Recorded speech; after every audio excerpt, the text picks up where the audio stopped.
Alors, un tutorage n'est rien si on ne parle pas des liens qui vont permettre d'attacher la plante au tuteur. Un tuteur est toujours attaché à la plante, quelle que soit la façon dont vous allez l'attacher, et il faudra le faire. Pour cela, on a différents types de liens et d'attaches possibles. Donc je disais, donc le tutorage n'est rien, la mise en place d'un tuteur n'est rien si à côté de ça vous n'attachez pas, ou en tout cas vous ne maintenez pas le tuteur avec la plante. Pour cela, on a plusieurs possibilités, des plus connues, des plus utilisées, aux plus spécifiques aux particuliers, et je dirais à celles qu'on peut retrouver qui ne sont pas du tout intéressantes, mais qui ne sont pas trop chères non plus, c'est pour ça qu'on les retrouve également. Donc l'une des plus connues, c'est cette attache-là. Toutes ces attaches, qu'on appelle aussi des attaches rapides, une marque est bien connue qui s'appelle l'attache Jobu, avec ces sortes d'oreilles là. Voilà comment ça marche, on verra un exemple tout à l'heure, c'est facile à mettre en place. Imaginez cette plante, voilà, je vais la mettre droite. Il faudrait que je la mette là-haut puisqu'il n'y a pas de plante ici. Parce que là, vous voyez, là ça tient, mais théoriquement ça peut glisser. Donc l'idée c'est de le mettre au niveau d'un feuillage, et là il n'y a pas de risque que ça baisse plus. Alors là il faut l'adapter aussi à la taille, ça c'est fait pour des très gros troncs, et puis ça s'écarte. Et l'avantage, c'est que ça peut s'écarter, donc il n'y a aucun risque d'étranglement de la plante. La plante, je rappelle que c'est pas, on ne veut pas que le tuteur soit collé à la plante, on veut simplement que le tuteur soit maintenu le long du tronc pour que le tronc n'ait pas tendance à partir tordu. Donc c'est juste pour la maintenir droite. Ce maintien doit être, vous le voyez bien, avec un geste, je le refais là, c'est rapide, c'est super rapide. Donc je le refais avec un autre, même si on en met qu'un habituellement, sur les plantes de cette taille-là, on n'en met qu'un. Donc c'est très rapide à mettre en place. L'avantage, c'est sa rapidité d'exécution. Son inconvénient, c'est que ça coûte relativement cher par rapport à d'autres systèmes. Mais comme vous gagnez du temps, vous avez un retour par rapport au temps économisé. C'est pour cette raison qu'il est très utilisé, notamment sur des plantes de faible taille. On le retrouve notamment sur des tomates, dans des godets d'une bonne taille. On ne fera pas dans des godets de 8. Il faut que ça soit quand même dans un pot qui soit limite presque d'1 litre pour que ça soit une tomate vendue assez chère et qui mériterait un tutorage. Pour tutorer, ça c'est la solution la plus simple, pas la plus économique, mais la plus simple, la plus rapide à exécuter. Je dirais presque qu'il n'y a pas besoin de beaucoup d'expérience pour pouvoir réaliser cela. Et on voit le principe, c'est maintenu sur les côtés. Ça peut s'écarter, même si la plante grossit, il n'y a aucun risque d'abîmer la plante. Les autres liens qu'on va utiliser vont être des liens comme celui-ci, qui est un lien un petit peu plus ou moins caoutchouc, qui est creux à la base. On l'appelle aussi le Scooby-Doo horticole. C'est une marque très connue, Lien Vitsep les a réalisés aussi. Ça se vend en bobine et c'est très utilisé en pépinière. Donc, comme une ficelle, on fait son nœud, on attache le tuteur à la plante. Il y a quand même un risque d'étranglement, mais il est moindre parce que ça s'étire. Mais c'est quand même pas un élastique pour autant. Donc ça peut créer ce qu'on appelle un étranglement de la plante. Alors un étranglement, ça va arriver surtout si on utilise ce qu'on appelle des liens armés. Vous avez ici un exemple en bobine, qui est moins utilisé qu'on retrouve pour le particulier. Ici, dans des liens qui sont déjà prédécoupés, c'est-à-dire d'une longueur spécifique. Alors la plupart des liens armés, si vous ne savez pas ce que c'est la plupart de viennoiseries achetées de façon industrielle sont vendus dans des sachets qui sont fermés avec des liens en métal. Donc c'est ça, un lien armé, c'est en fait un bout de plastique dans lequel un métal permet de maintenir la forme et donc on peut le ficeler. Certains vendent aussi des sacs de congélation avec des liens armés et donc on peut attacher. Alors l'idée c'est ici, quand on attache, là il est un peu long donc je vais en prendre un par rapport à la bonne longueur, une longueur un peu petite. Ça sert à rien de prendre une trop grande longueur.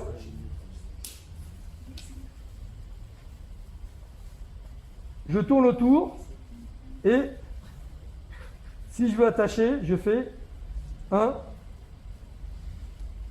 puis 2 fois, puis ça suffit. Et on rabat le côté pour que ça fasse pas trop moche. Mais vous voyez bien qu'entre ça et puis ce genre de lien, on n'a pas le même esthétisme. Ça fait un peu pro, même si ça ressemble à pas grand chose. C'est une pièce de plastique. Là, ça fait un peu cheap, ça fait mauvaise qualité. L'inconvénient en plus, c'est que là, il est bien fait encore. Si la plante grossit, imaginez que le tronc, et on ne change pas le lien, c'est du fil de fer. Avant que le fil de fer pourrisse, ça met quand même quelques années et vous risquez de faire ce qu'on appelle un bourrelet d'étranglement. C'est-à-dire que la plante va grossir et va englober le lien. Le lien, lui, ne va pas s'agrandir, il ne peut pas s'écarter. Et du coup, la plante va s'étrangler. Alors, en s'étranglant, elle peut même englober le fil de fer, disparaître au milieu et créer ce qu'on appelle une zone de fragilité. Ça veut dire qu'au bout de quelques années, ça va faire comme si c'était coupé, ça va mal se cicatriser, partiellement ça se verra plus ou moins bien, mais un jour la plante, vous ne savez pas pourquoi, si c'est une plante qui est en extérieur en plus, elle va casser. Donc ça va créer ce qu'on appelle une faiblesse, au-delà du brelet d'étranglement. Donc ça, c'est un lien qui a été très utilisé durant des décennies, mais qui pose énormément de problèmes d'étranglement. Un lien qui est très utilisé à l'heure actuelle, qui revient à la mode, c'est cela. Alors elle est en bobine habituellement, là elle est un peu perdue, on tire, on a des longueurs. C'est ce qu'on appelle le raffia naturel. Alors on en a inventé artificiel, de couleur verte, mais le raffia naturel, en fait, quand on dit naturel, c'est que c'est issu d'une plante. Le raffia est issu d'une plante qu'on appelle le palmier raffia, qui est une plante qui produit quand on découpe son cœur, qu'on récupère toutes les fibres, qu'on le défibre en fait, on récupère toutes ces fibres-là. Et ces fibres-là, eh ben, elles sont relativement solides. Je peux le casser avec la main, mais c'est relativement solide.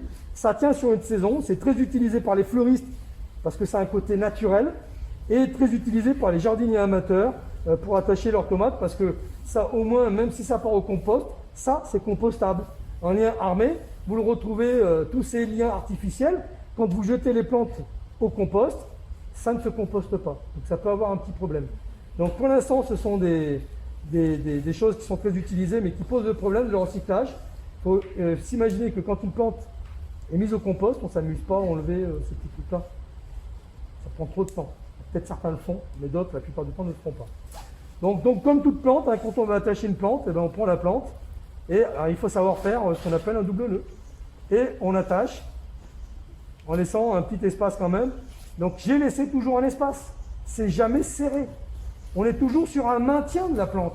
Le but, c'est juste maintenir la plante. Pas qu'elle soit collée. Ça ne sert à rien. Vous avez vu que là, de toute façon, même si la plante voulait, elle ne peut pas pousser tordue. Elle ne peut plus, elle est maintenue droite grâce à ce tuteur.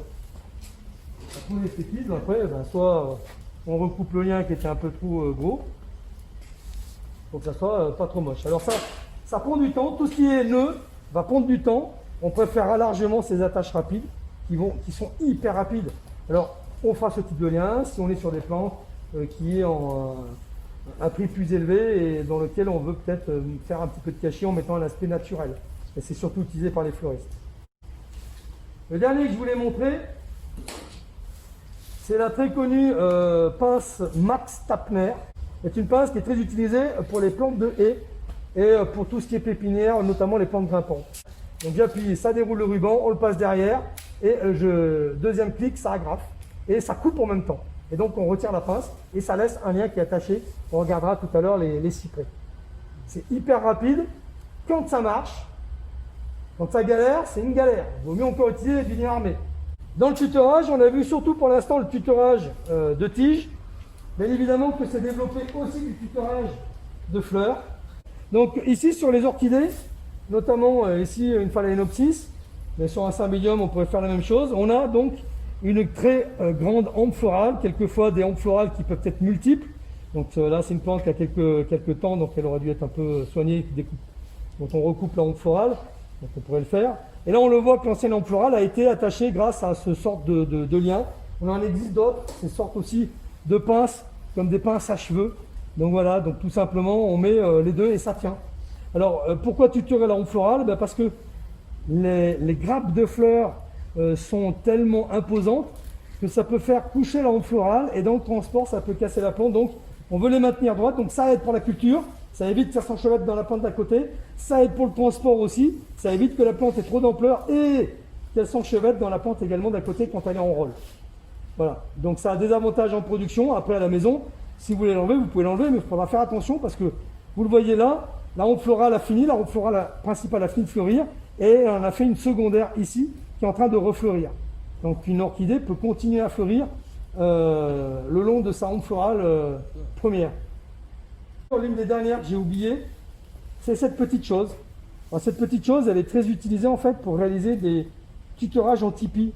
Donc plutôt que de faire voir une plante qui a été directement attachée à son sommet, comme on peut le voir là ici, de façon très inesthétique avec une ficelle bleue, donc c'est tout sauf beau.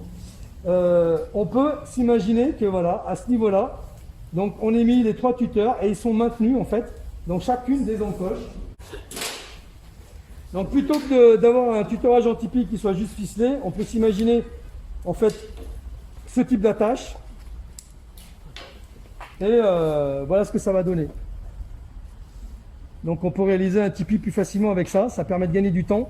Et c'est plus esthétique que d'avoir 3 tuteurs qui sont attachés ensemble avec une ficelle plus ou moins de bonne qualité. Est-ce que vous avez des questions par rapport à ça?